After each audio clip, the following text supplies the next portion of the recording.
question. Yeah. So. We're going live. Thank you.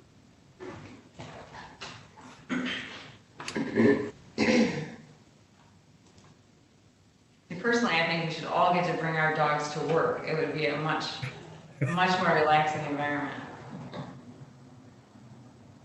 Right. I could throw a wrench in that. I'll just drop Winston off to you. And when you have one shoe that has a lot of holes in it, or sweaters that are gone, chairs tipped over, you let me know how that works out for you. I will. All right, we are live and chat is working. Yay! Good morning. Good morning, everyone. Welcome to the Berrien County Finance Committee. I would ask when the roll is called that you say present and where you are, at this time. Good morning, Stephanie Carlson. Would you call the roll, please? Yes. Commissioner Yarborough? Present. City of Benton Harbor via Zoom. Commissioner Hinkleman? Here, Watervliet, Zoom. Commissioner Scott? Here at Winston's house via Zoom in the township. Commissioner Freeling? Present via Zoom, Baroda Township. Thank you. Thank you. And Annette, I would ask that you bring up the agenda items for us so that we can, know the order.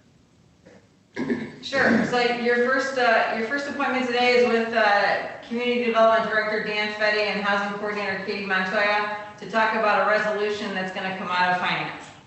Thank you. Welcome, Director Fetty. Welcome, Katie. It's great to see you both. Good morning. Montoya.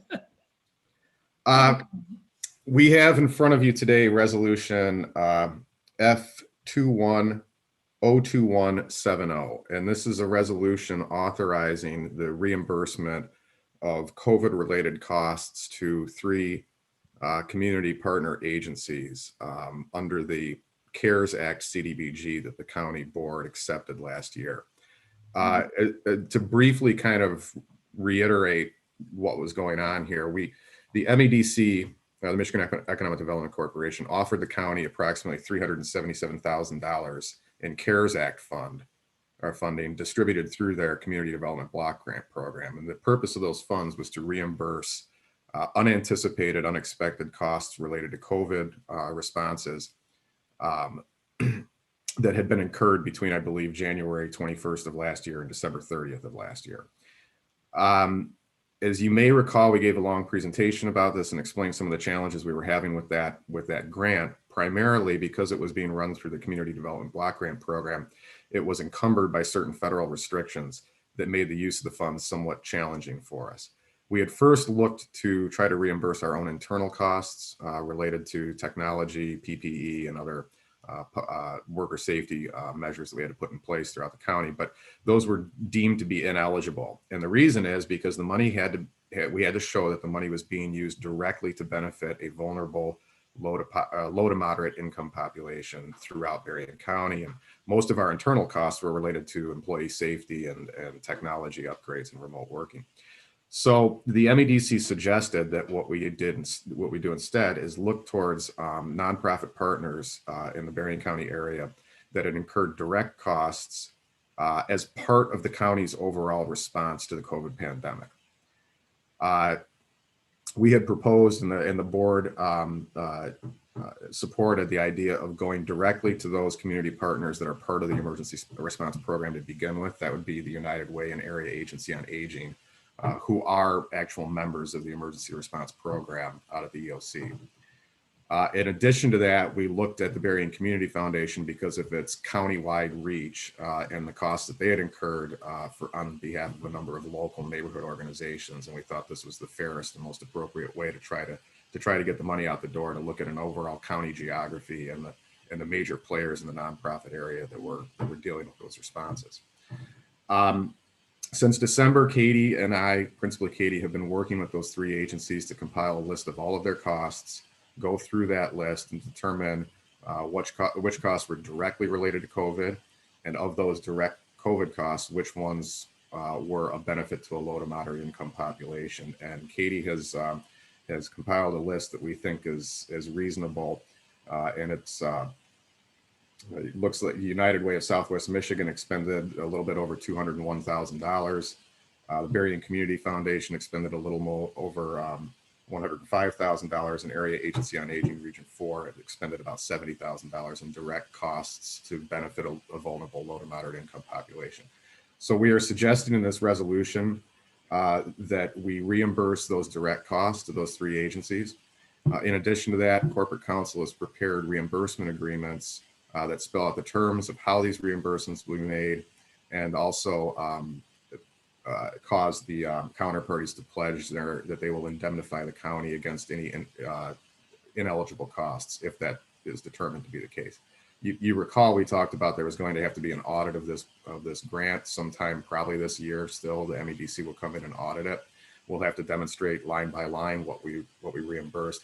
If anything is determined to be ineligible under these reimbursement agreements with these three entities, they will have to indemnify us for those ineligibilities.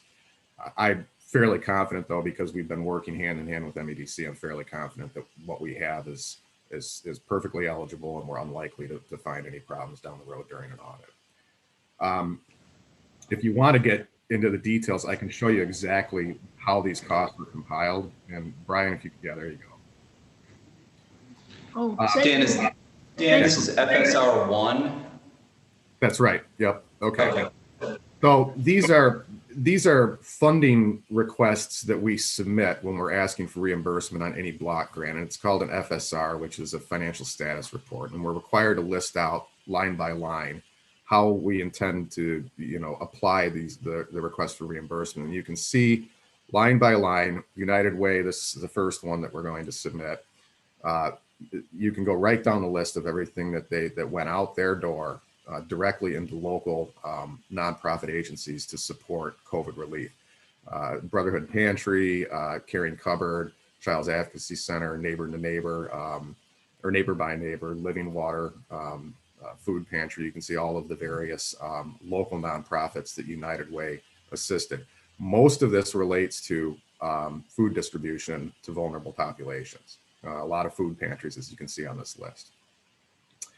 In addition, United Way made direct school aid grants to, I believe, 17 school districts in the area.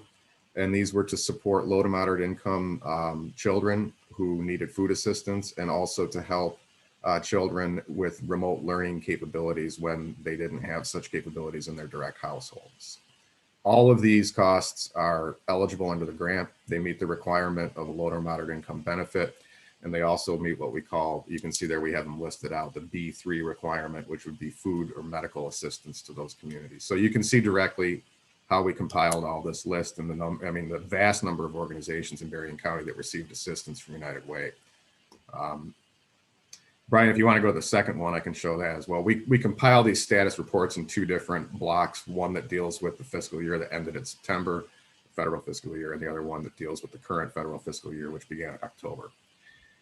Here again, you can see we have United Way centered on wellness.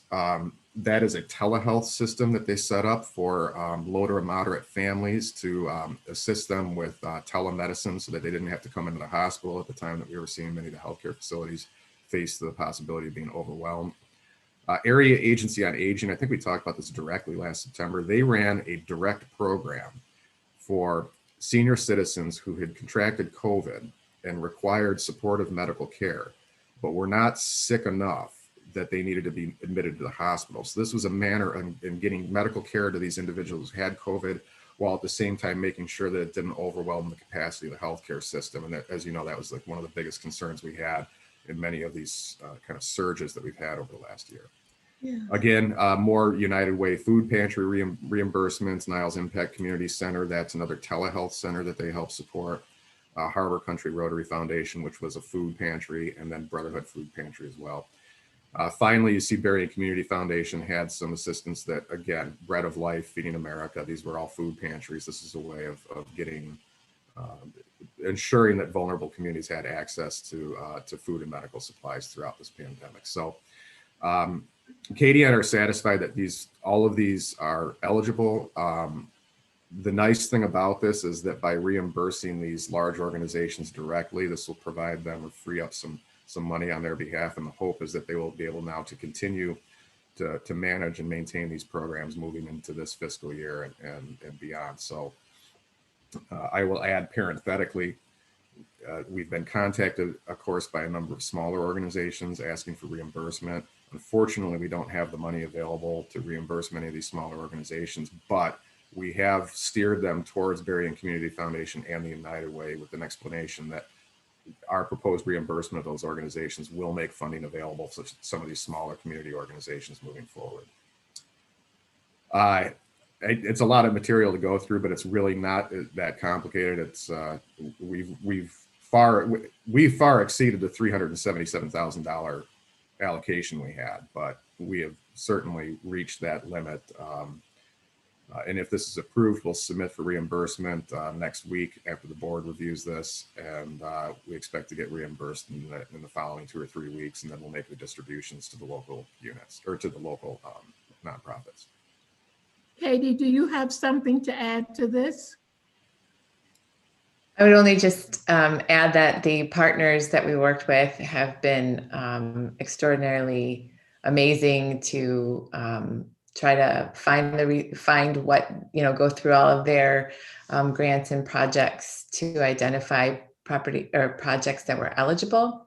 And also that the deadline to submit for reimbursement to the state is February 28th. So we are just right at the end of the opportunity to get this grant submitted for reimbursement. Really good. I would like to ask committee members, do you have questions? Hi, Julie. Do you have questions, board members? Yes, Commissioner Freeling? I only have a statement, and that is that I thank staff for their diligent work on trying to find ways to make certain that these funds were distributed to those organizations and the programs that we have within Berrien County to help those who are most vulnerable at this time. Thank you. Thank you. Any other questions? I would like to ask, Dan, I don't know if I quite understood. I know we were trying to put money in IT. Is it IT or IS? So was any of this able to go there, or you say our in-house things were ineligible, so we couldn't do it? That's right. We were not able to apply this towards our internal costs. Fortunately, I think you've seen a number of presentations on how all of these various funds aligned. Fortunately, we've been able to cover most of our internal costs through other sources of CARES Act money. So, so the money that we're getting here, the real benefit is that we're able to put this back into the community because so many other organizations also had such a big role to play in this pandemic response, and we'll be able to get them at least partially reimbursed for that. Okay, and they had the ability to do that, just like when you said there were smaller places coming to the county. That's not any department you want to set up. It's not here. Yeah, it's unfortunate. We can't really manage small little $500-600 requests from a variety of community organizations. That's why we told them, we've directed them to the United Way, to the Berrien Community Foundation, because this is precisely what those organizations are set up to do. And what we can do is kind of stand behind that and then help to reimburse those larger costs. Thank you. I thank you all. I thank you for finding a way to make this happen within that dateline and all of that.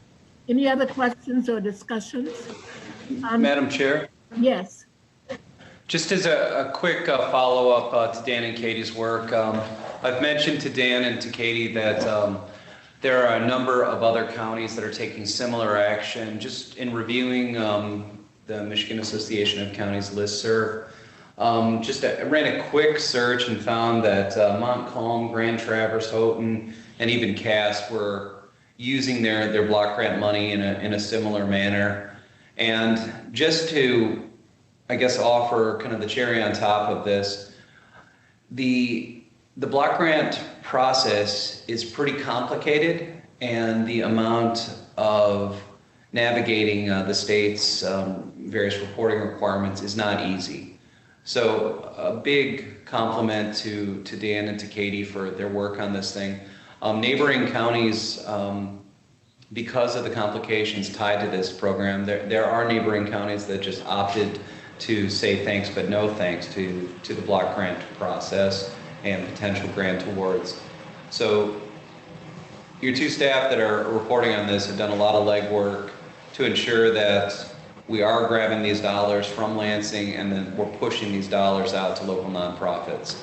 And I just wanted to make sure finance understood that a fair amount of legwork and a really good outcome. Those are my comments, ma'am. Thank you. I thank you so much. And I just wrote a little statement that our administrator said, don't let it go back. And so I thank you all for being able to do that. And when I look at the list, I'm glad we could see the things that, dollars were spent on. You sometimes wonder about what does so-and-so do, what does this do? I have a question. I may be in conflict in some things. I am a member of the Berrien, Community Foundation. I'm on that board, and Benton Harbor Public Library has a little account there. You know how you put some money there for it to grow? So do I abstain or do I vote on this? Or do we vote? I need to know anyway. So if we vote here or vote on, at the big one, when it comes to everyone, what do I do? So ma'am, we have a resolution before finance. We're asking for permission to bring it to the full board at next week's meeting. To ensure that there are no conflicts, what I would recommend is just notifying the board at the time that the resolution is to proceed of a potential conflict of interest and just abstaining at that time. Okay, thank you. Yes? Madam Chair, this is Commissioner Scott. Yes. I would give consensus to move this out of committee to the board. Good. The other members, John? Yes? Terry? And I do too, I agree. Thank you so much for what you're doing, and I'm thankful that it's done and that you'll have it in on time. Thank you. Thank you. Well, Katie and I could be available at next week's board meeting too, if there are any questions. Okay, that would be good if you would come. Madam Chair, I have a comment before Dan leaves. Dan, there is possibly money for COVID and lost revenue caused by COVID coming out of the federal government under the Reconciliation Act of Fiscal Budget 2021. Yeah. I would ask that you think about that, work along with our administrator, because I would love to see if Berrien got any money for that. I would love to see if there was any way at all possible to find a way to get money out of that back to the small business people in Berrien County. Maybe not through us, but through nonprofits to help them. So if you would, you can talk to Brian about it. Him and I have talked a little bit about it, but if there's any way at all possible that we can make that happen, I think that that's something that Commissioner, we've actually had some discussions about this even as recently as yesterday. We're keeping an eye on what's progressing with the bills that are pending right now at the House level. There appears to be some funding in there for small business relief, probably through the SBA, but we're obviously going to keep an eye on it and see what we're eligible to grab and what our partners are eligible to grab as well. We'll have to wait and see how those bills are reconciled with the Senate. All right. All I just wanted to make sure is that somebody from Berrien, and that's you, is all over this, because we're all paying attention to it because it's a lot of money that's being discussed. So yes, it is. I was quite shocked when I saw what our disbursement could be. Yeah. Yeah. All right. Thank you. Thank you. Okay. Thanks, everyone. Thank you very much. Annette, our agenda. Thank you. Yep, so financial analyst Jake Whitaker is in the room. We have 4 bid openings. The first one is going to be for printing, and the last 3 are going to be for the road department.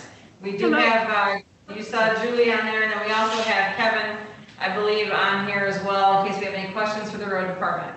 Okay, who is How you doing, Kevin? Kevin Stack? Is that your last name? What's your last name? Thank you. Yep, Kevin Stack, there he is. Welcome, Kevin, and welcome, Julie. Hi. Jake, we're ready.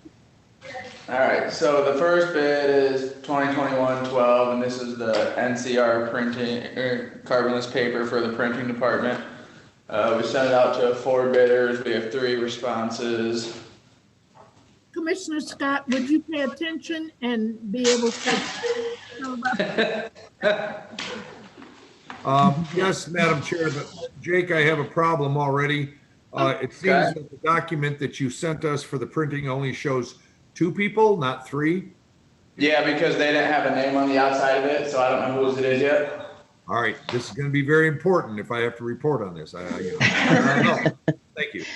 The other thing is that this is the first time I think we've actually, or people have seen, and we posted it on our website, and there have been random vendors that have chosen to join the bid as well. So I'm curious to see who those are as well.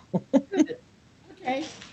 So this first one is from Lindenmeyer. They're out of Grand Rapids. Their total bid is $8,572.64. Did they send a sample?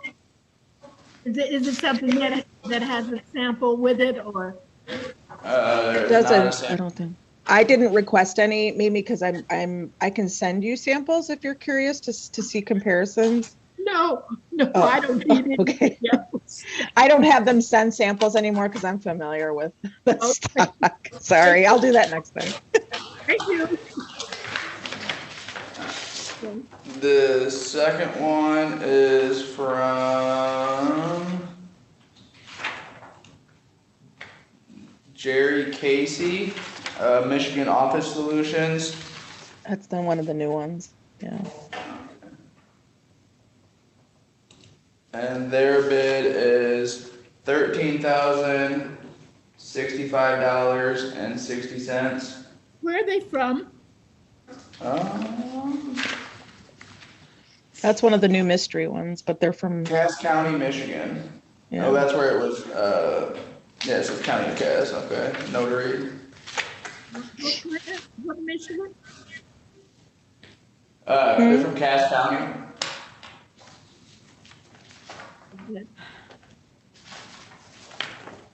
That's one of the new ones. Yeah, there's no actual address. And then the last one is from Central Michigan Paper.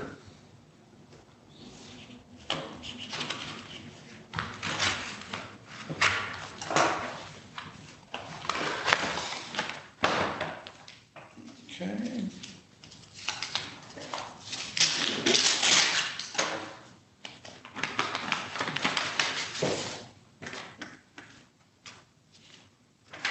And their bid is $9,041.50. Thank you very much. May I have a motion, please? Madam Chair, this is Commissioner Scott. I'll make the motion that we send these bids back to the department head for their purview to see if they meet the specifications and to go with the lowest bidder. And if not, then they have to report back to the finance department as to why. Okay. I would support that. This is Commissioner Freeling. Hi. Thank you. It's been moved and properly supported. Any further questions? Stephanie, would you call the roll, please? Commissioner Yarborough, Yes. Commissioner Hinkleman, Yes. Commissioner Scott, Yes. Commissioner Freeling. Yes. Thank you. It passes. Do you have any more bids for the printing department? That is the only one for printing. Okay, thank you. Thank you. Thank you, Julie. See ya. Mr. Lideker? Yeah, so the next bid is 2021 13 for Lincoln Township Ultra Thin. We sent it to 4 people and 2 responded. This first bid is from Reith Riley out of Benton Harbor.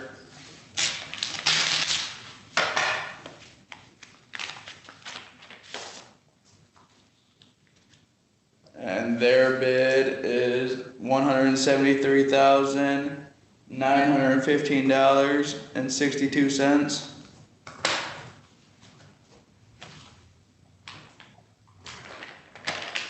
The second bid is from Michigan Paving and Materials out of Paw Paw, it looks like.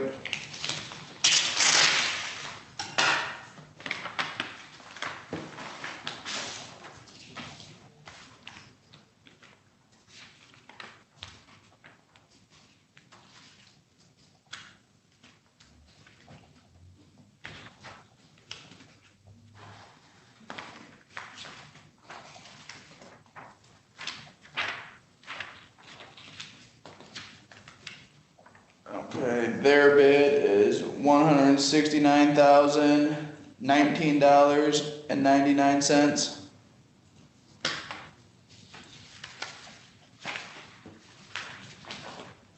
May I have a motion, please? Madam Chair, this is Commissioner Scott. I'll make the motion to send bid 013 back to the road department for their purview to look at the specifications.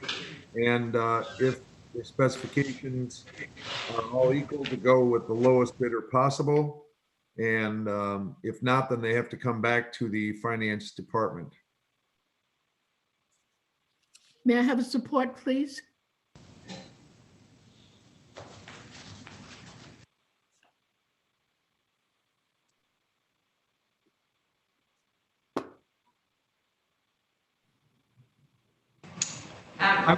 I will support. Thank you, John. Do you want to clarify? Supported. Do you all have any questions? Madam Chair, I think we need to clarify something. I just want to make sure that we have the standard road department verbiage, which also authorizes the county administrator to sign the contracts associated with this bid, as well as any contract modifications under $5,000. Okay. Is that part of that motion? Yes, Yes. it is part of the motion Whatever it says. as recommended, yes. Yeah, Thank you. Thank you. I just want to make sure. thank you. Madam other- Chair? Yes, Madam Chair, since we have 2 more bids for the road department, on the other bids, I'll make the motion if Annette wants to read the actual motion. Thank you. okay, so would you call the roll, please, Stephanie? Commissioner Yarborough, Yes. Commissioner Hinkleman, Commissioner Scott, Yes. Commissioner Freeling. Yes. Motion carries. Thank you. Jake, the next bid? All right, next bid is 2021-14 for St. Joseph Township Ultra Thin Road. Sent it to 4 people and the same 2 responded, so Reith Riley for this one. Thank you.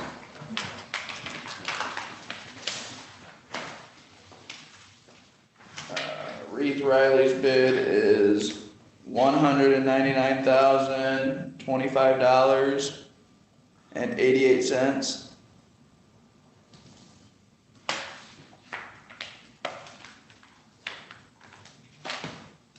And Michigan Paving and Materials.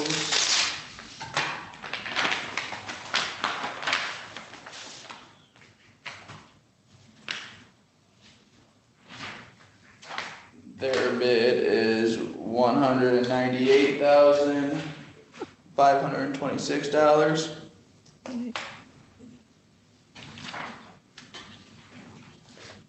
May I have a motion, please?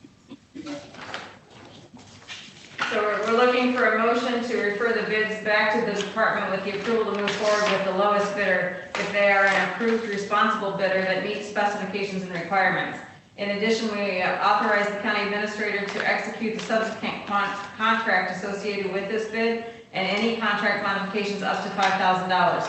Communication from the road department must be submitted to the finance committee in the event that they want to move forward with a bidder that was not the lowest bidder to provide justification and obtain additional approval. Madam Chair, this is Commissioner Scott. I'll make the motion, what she said. Thank you. May I have a support, please? Commissioner Freeling's having some problem with her internet. I'll support. Thank you. There we go. Thank you, John. Thank you. There we go. I was looking at that. That is really close, isn't it? It's about $500 difference. That's really neat. Would you call the roll, please? Commissioner Yarborough, Yes. Commissioner Hinkleman, Yes. Commissioner Scott, Yes. Commissioner Freeling. Yes. Thank you. The motion carries. Jay? All right, and the last bid is 2021-15. This is Waterville and Coloma Township Ultra Thin. Same two, or sent to 4, the same 2 responded, so Reeve Riley is the first one.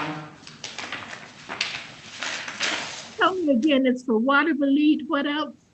Waterville and Coloma Township. Thank you. Reeve Riley's bid is $146,288.97.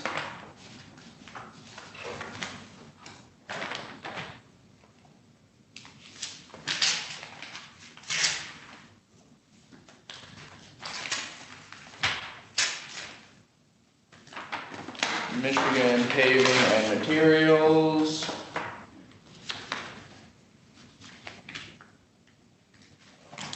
Their bid is $140,542.80. May I have a motion, please? Madam Chair, this is Commissioner Scott. I'll make the motion as Annette reads it. Okay. I move that we refer the bids to the department with the approval to move forward with the lowest bidder if they are an approved responsible bidder that meets specifications and requirements. In addition, we authorize the county administrator to execute the subsequent contract associated with this bid and any contract modifications up to $5,000. Communication from the road department must be submitted to the finance committee in the event that they want to move forward with a bidder that was not the lowest bidder to provide justification and obtain additional approval. Support. It's been moved and properly supported. Any further questions or discussion? Stephanie, would you call the roll, please? Commissioner Yarborough, Yes? Commissioner Hinkleman, Yes. Commissioner Scott, Yes. Commissioner Freeling. Yes. Thank you. It passes. That's it, Jake? That is it. You guys have a good day. Oh, thank you so much. Annette? Kevin, did you have something else for finance, or are you good? Questions just for Jake to make sure the liquid calcium chloride bid got sent out yesterday for next week. Yes, it did. Yep. Perfect. All right. Thank you, sir. Thank you. Thanks, Kevin. All right, the next thing on your agenda is committee business. So we have the resolution F2102019, which is the approval of the weekly bills. Does anybody have any questions on that? No, we're good to move that forward to the full board then? We don't need what, we just the consensus? Yeah, I just need to make sure we're good. Okay. The next one was resolution F2102111, and that's the road payables. Does anybody have any questions on that one? Nope.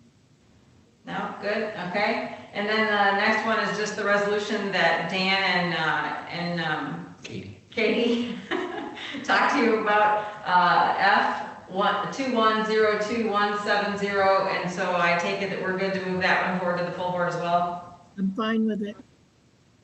Yes? Good, okay. Okay, good.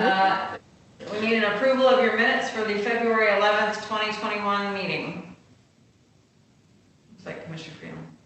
Madam Chair, this is Commissioner Freeling. I would make that motion that we approve the minutes from last week's meeting. Thank you. May I have support, please? Commissioner Scott, I'll support that motion. Thank you. Would you call the roll, please? Commissioner Yarborough, Yes? Commissioner Hinkleman, Yes. Commissioner Scott, Yes. Commissioner Freeling. Yes. Thank you. It passes. All right, good. And then the next one, we just have to check for public comments unless Brian has something. Yeah, while Annette's checking for public comments, I just wanted to make sure that the Finance Committee had a chance to look at that sole source request, exception from competitive bidding. I forwarded it from the Sheriff's Department, and it just talks about the purchase of the dive equipment from Wolf's Marine. R.E. Boyce over at the Sheriff's Office did do some legwork, put together a narrative just explaining that Wolf's was going to be the lowest cost option, and further provided fitting services that would have cost additional if we'd gone with the other vendors. Last week, this was an item on the rec list, and I just wanted to make sure that finance was comfortable proceeding. I am. I read it. Commissioner Scott Hinkleman Freeling, I'm can ready. you go through? I'm Yeah. ready. I am. I only have some comments for future, if I may, Madam Chair. Yes.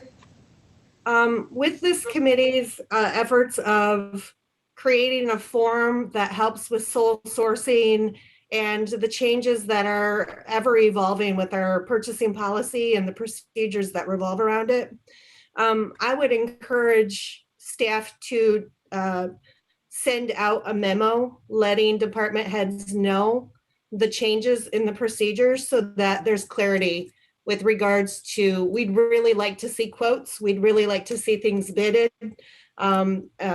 moving forward. Those are my comments. Thank you. Yeah. And I think Doug James actually just last night even showed me another draft that as he's trying to provide more space in there for people to, give us feedback and stuff. So I think it's still being tweaked, but we're getting closer. Yep. That's good. Any other? Madam Yes, Chair, this is Commissioner Scott. I'm the one that had this pulled, and I'm completely satisfied now. I think the main thing is that I just wanted to make sure that the department heads and the people from the Sheriff's Department know that we do have a policy that we have to go by. And if there is a judgment call on something like this, we need to know about it prior to, so that we can make a recommendation to go to a single sole source, because we do not have that policy or that paperwork out yet, in which I think we do need. So there's documentation, but I'm completely comfortable with what has happened. Thank you. good. And thank you, Brian, for pursuing that. And I know it'll help them to do better, No problem. be more complete in what they bring to us. And that is on the requisition list. I think you guys saw it. I put it as number 1 on the list again, so it'll be approved. Stay with that. So for public comments, I'm just going to state I was made aware during the administration committee meeting that at some points the chat box, which is working, but could potentially have freezing up or something like that. So if anybody has any problems getting their public comments provided through that option, I'm just going to give my email so that you can email those to me, and we'll make sure that they get to the committee. My email is akrieger, KRIEGER @berriencounty.org, and you can provide those public comments there, and then we'll make sure they get passed on.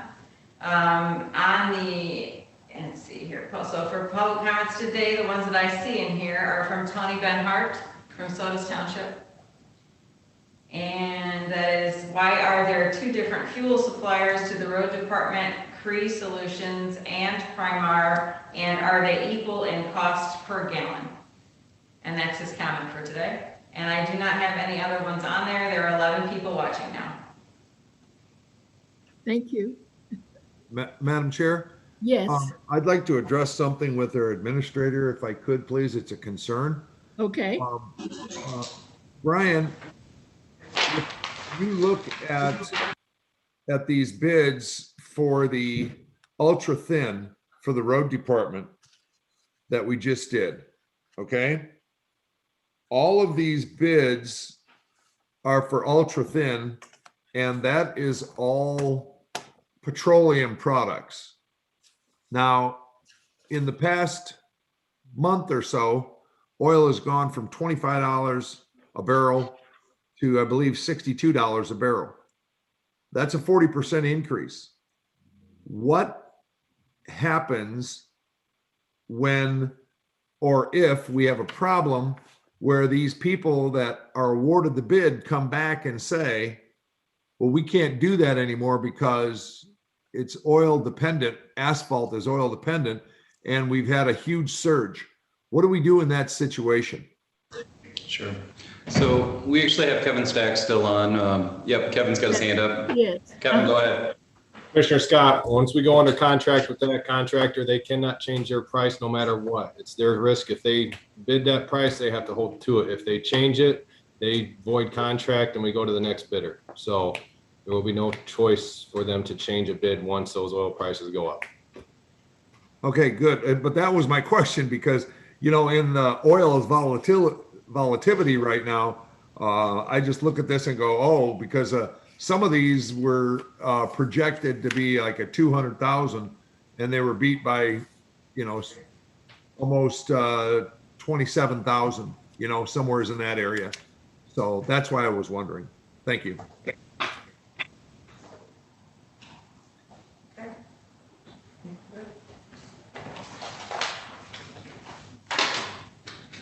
Any other items, administrative consent? No, ma'am. Okay, so then, thank you all, and it's adjourned. See you at 10:30. Thank you. Thank you.